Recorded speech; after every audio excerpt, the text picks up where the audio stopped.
my wife and I have a house. It's a pretty old house with an old kitchen in an old neighborhood. It's old for Florida anyway. So I'm gonna make some cabinets.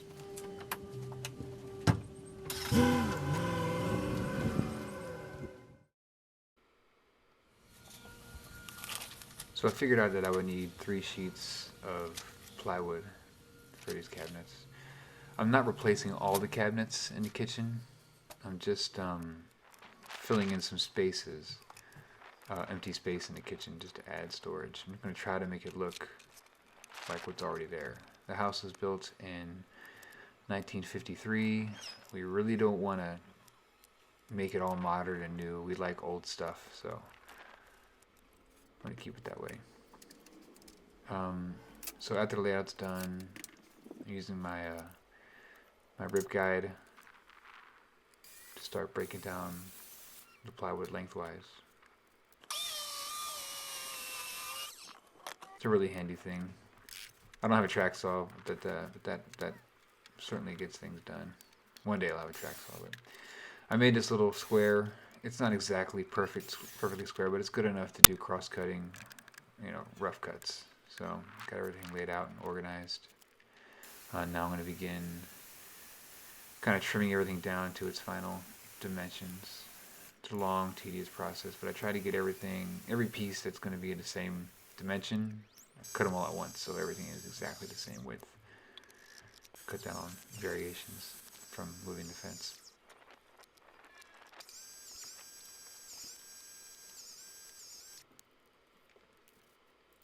So I had to make this crosscut sled for this project. I didn't have anything big enough to handle the 19.5-inch panels. So this is what it looks like in real time. I'm actually a pretty slow mover when it comes to these things.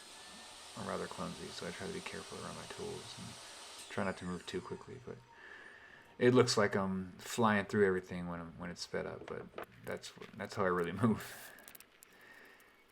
So just continuing to cut everything down. Bag's got buzzed by one.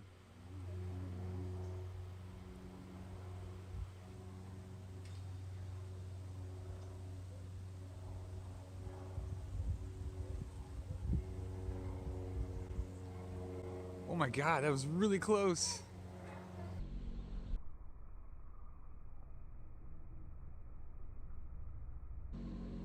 Oh my god, that was really close. Holy sh**. So of course it's cabinetry, so everything's together with pocket holes. And got the Salamone slow-mo here. Just had to throw that in there. It's nowhere near as smooth.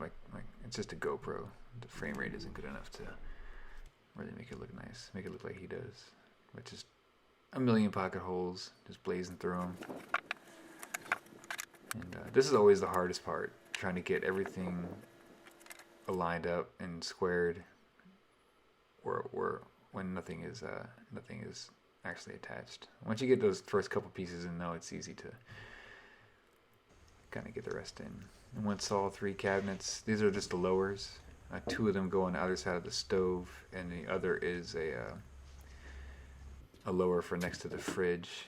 And then these pieces are going to be like a stack of shelves that also go next to the fridge all the way to the ceiling. And you'll see what I mean once we get everything installed. I had those little assembly squares that I used to square everything up while I'm screwing everything in. There was a slight bow in this piece of plywood, so I grabbed this piece of wood to kind of draw everything flush and throw a screw in there just to keep it straight.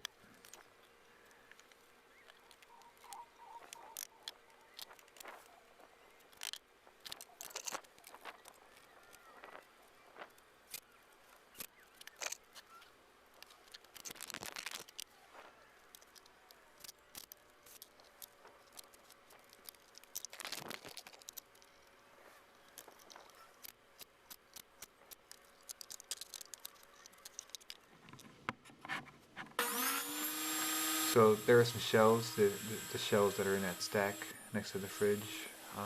Wifey wanted a rounded corner on that, so I'm using my miter fence to kind of take off most of the chunk, and I'm creating most of the wood there, and I'm creating a template um, with which I can route identical corner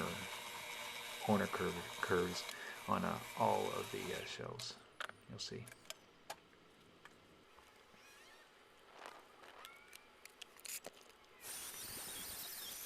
This palm router, I like it. It's good enough, but I can never ever.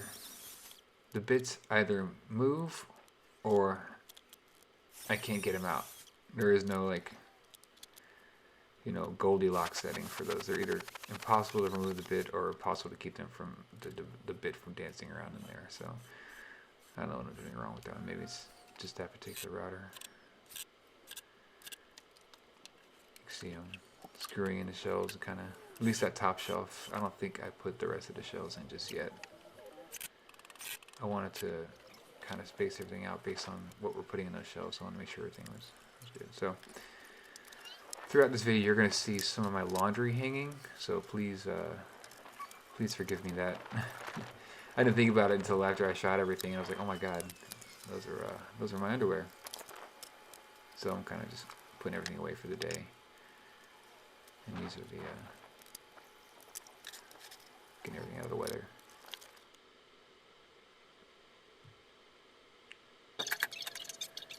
So this is inside the kitchen. I gotta prep the floor areas. Now this flooring we're removing, but I can't afford to do that just yet, so I gotta cut out the spaces that will be underneath the cabinets. This flooring was just, our house was a flip when we bought it, and so the guy just kind of threw some things in there just to say that he updated things, and you know how that goes. So we're gonna change out that flooring to something more period correct. But I had to build up some blocking underneath where the cabinets will go, just to get everything in the right position, and seal everything off in the corners. Wifey doesn't like spaces for creepy crawlies. I messed up. I had to retrim it a little bit and cut it down, and just screwed it into the wood of the floor. And it's. I went back later, I think, and sealed up the edges. So I said I did that for all of the lowers.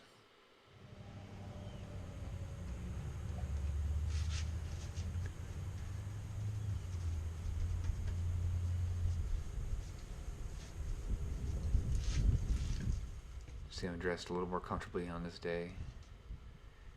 Painting's nice. You just kind of zone out and listen to something and just kind of get it done. I actually hate painting, but it's got to be done. So I try to be as comfortable and kind of in the slow mo kind of mood.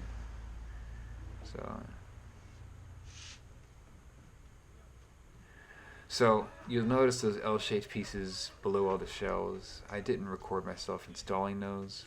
I kind of put everything in place and put some of the appliances that will be going on there. I put those in place, and the shelves just weren't strong enough. They were sagging under the weight, so I had to brace them somehow. But I wanted our wifey wanted the sides of the shelves open, so just poplar L-shaped pieces in there to support everything a little bit better. I think they look kind of nice. I lay it on pretty thick on the edges so it soaks in. That's what I'm doing. You can get a glimpse of the feet that I put on there. So we had this tiny little fridge. When we moved in, once again they had updated, quote unquote, the kitchen. This behemoth stainless fridge was in that space, just taking up all this space, and we didn't need a fridge that big. It's just the two of us, and the kitchen is super, super tiny, as you can see. So we decided to get a really tiny fridge for the kitchen, and then we moved the big one out in the garage for extra food storage if we need it. So you kind of get a first glimpse of how everything's going to be assembled. There's an upper that goes above the fridge.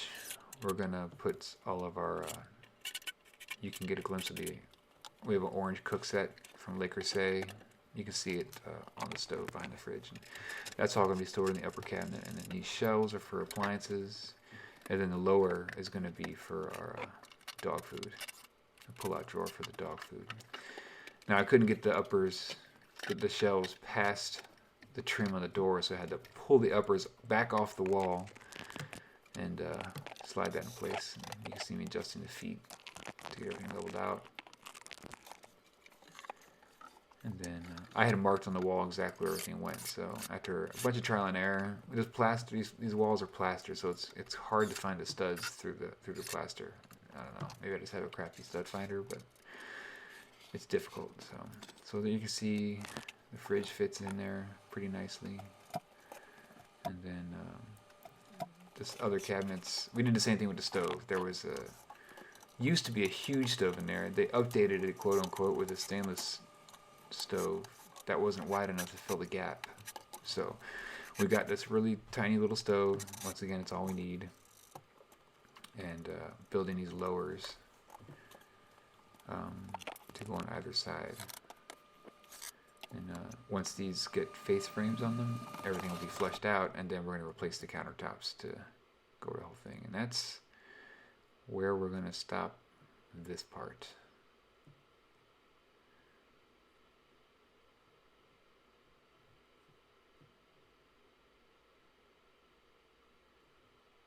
Thanks for watching.